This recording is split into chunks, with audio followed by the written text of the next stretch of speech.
Growing up, I had a lot of dogs, and I always wanted to have a hunting dog, a black lab.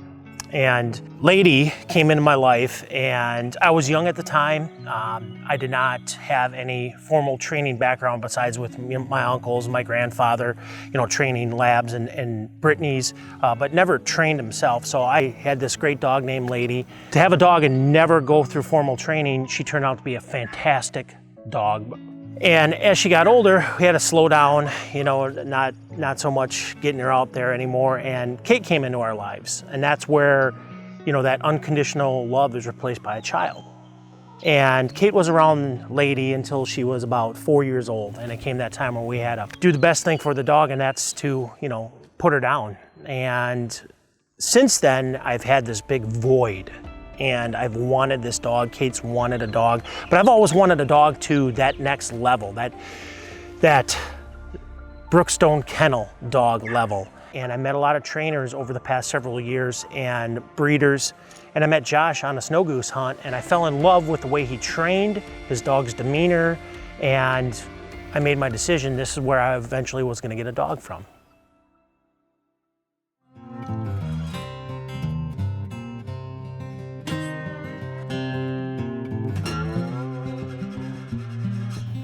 They need to come out under control. So we're gonna go in and put his lead on, okay, the right way, and then we'll invite him to come out. Okay, so the first thing you wanna do is have your lead ready before you ever go in there, okay? So you don't wanna be fumbling around, your lead's in your pocket and you're looking for it. You wanna have everything ready before you go in there, okay? And let's talk real quick about how to put the lead on. This is a slip lead, okay? And the way you put it on is the ring is always facing up, like this. Okay, that way, when you put pressure on him, you need to take the pressure off. Watch that. See how it relaxes? Takes that pressure off. Okay. All right, here you go. So here's your lead. One just like that. We're gonna tell him to wait, okay? We're gonna go in. Come on in. Sit down. Sit down. All right, go ahead and put your lead on. Very good. Couple things you want to keep in mind if your expectations with your dog is that they get to a high level and maintain that over the course of your dog's career. And it's management and communication with your dog. What we mean by management is everything in that dog's life, from the minute you bring him out of the crate or the kennel to going out and working to when you put him away at the end of the day, is managed and controlled. What we mean by that is we don't allow things like kennel busting. We don't just open the door and let them come out and run around and do their own thing. They come out under control.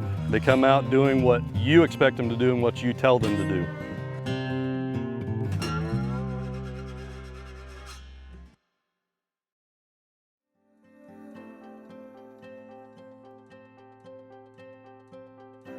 Started to talk to Josh a little bit about what it would take for us to get a dog and what kind of commitment from my family, my schedule traveling, being gone all the time, to actually having this dog and training it and putting the time and effort in, because like I mentioned earlier, I want one of the best of the best. I finally wanted to have this dog to where he or she was sitting at my side, no collar, hand signals, blind retrieves, perfect in a blind.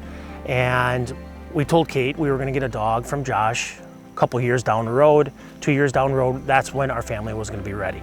So Josh and I, we discussed 2 years down the road, and it came to the point to where, he wanted to breed different dogs, and the dogs that I wanted bred, which was Wiz and Drew, he said he wasn't gonna breed Wiz for another year, but he was gonna breed Drew with Diesel. That wasn't the style of dog I wasn't looking for. As Josh, will speak in the beginnings here about the dog that fits you, your demeanor, what you're looking for. And I knew the demeanor of Wiz and Drew was exactly what I was looking for. So he said, let me think about it. Called me back a couple weeks later and said, we're gonna breed Wiz and Drew and we'll get you a pup, but it's gotta be done this year because I'm not gonna breed him going forward.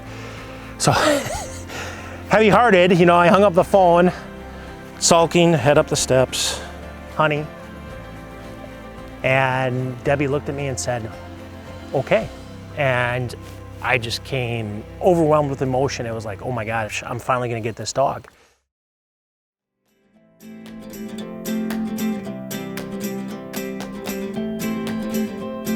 Go back.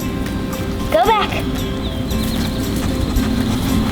What you were doing was go back, and she doesn't understand that because she's not been taught that way, right?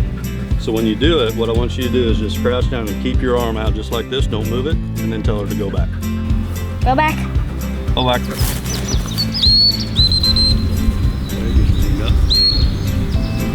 Go back. Good. Go back. Watch this. Go back. Go back. Every time I was in my truck and I was going somewhere, I practiced my whistle until I got good at it.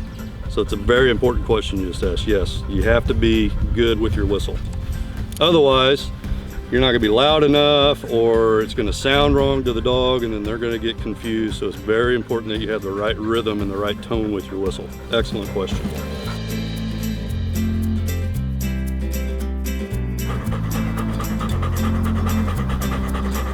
I want a calm puppy, and these are two calm puppies. Yep, that litter will be very, very calm because they're gonna get the genetics out of both of these. They'll be really nice. So, well, I tell you what, if you really want a puppy out of that litter, I think I've talked to your dad, and I think we might do that if you're up for it. What do you think?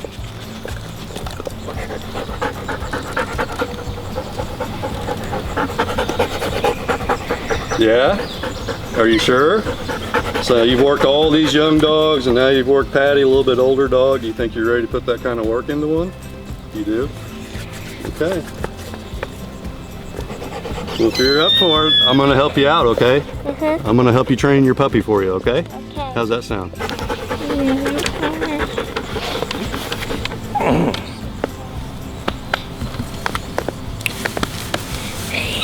Yeah, mommy!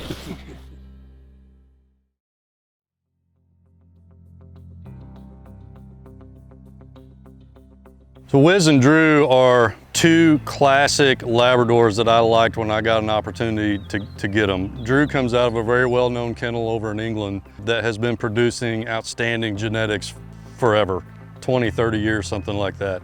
When I found out about Wiz and just what his genetics were and what this dog had accomplished, and that he was available, it was a no-doubter with him too. And the reason I put the two together is a couple different reasons. One, they both have classic conformation. These are what the original Labradors would have looked like 150 years ago. So conformation-wise, you can't get any better. Two, and especially Wiz, and they both have got fantastic noses, but Wiz by far is one of the best hunting dogs that I've ever had the pleasure to watch or even to work. And I thought the combination of the two would produce really excellent hunting dogs. And third, both dogs have got exceptional personalities. They are very, very teamwork oriented. So my hope was that would get passed off to the pups, and what we've seen so far is the teamwork is there. They enjoy working with the handler, they enjoy their training, they enjoy the work, and that's, at the end of the day, that's all you can ask for. And so I'm really excited about them. You know, by calendar and when you breed, you can get it down close to the day, but you know, I bred those two over the course of about a week. And so you don't really know what day things are taking hold. All you can do is say, okay, from the first breeding, you kind of count out your days from there. And so based on that, you know, I was looking around July 7th, July 8th, that litter should be coming along. And what happened was I missed that mark a little bit, so obviously the mating took place a little bit later in the week, and it was actually July 12th that the litter was born, which happens to be my birthday, so that was a fantastic birthday gift.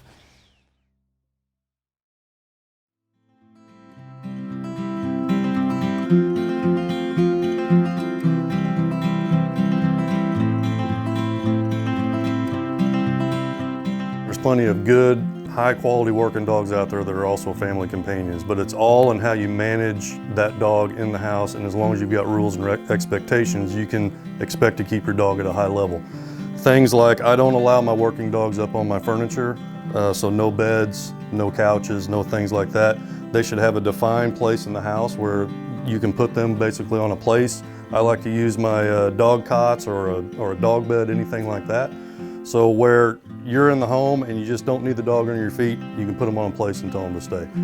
Other than that, it's you need to decide within your family what areas of the house the dog's going to be allowed and not, and then you need to stick to those rules. So you, Kate, and Deb, all three have got to agree he's allowed in these areas of the home and these areas that he's not, and then maintain those rules 100%. Other than that, that's going to keep the dog at a high level. Not a lot of rolling around and those kinds of things, because that's just going to lead to bad behavior in the duck blind.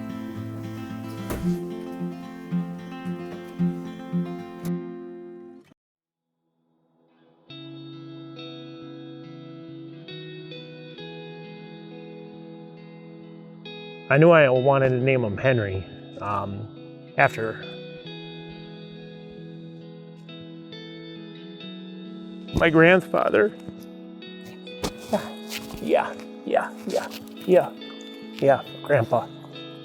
Just because my grandfather had so much to do with my life and who I became, who I am, how I do everything day in and day out. Here's my foundation. So Debbie and Kate knew how important it was to me.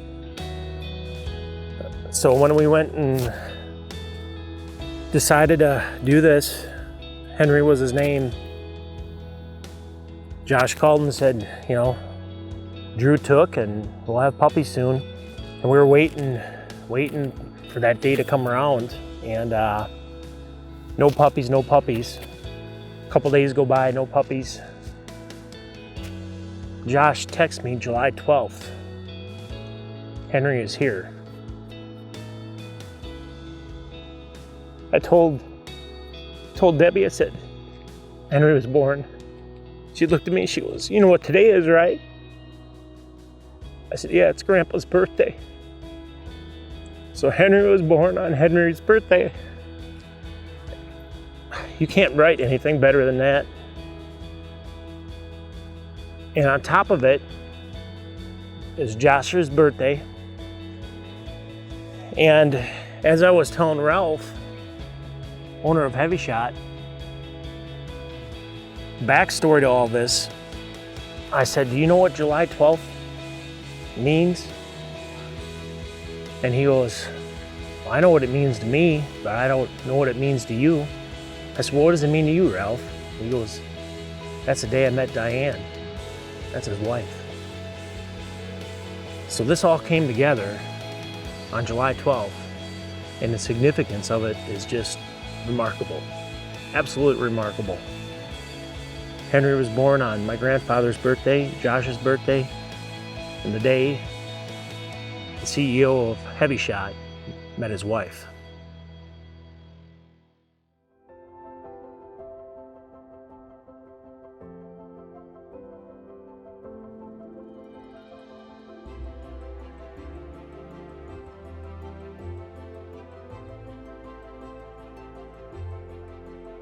So we went through all the puppy stages, which I can always forego that. And he's been down here since February, training with Josh. We come down about once a month and train with Josh, me being trained myself, Kate being trained. Growing up with the dog, from a started dog to a finished dog, and a little girl that has grown up hunting with her dad, her dog, her opportunity to build that lifetime partner, friend in Henry.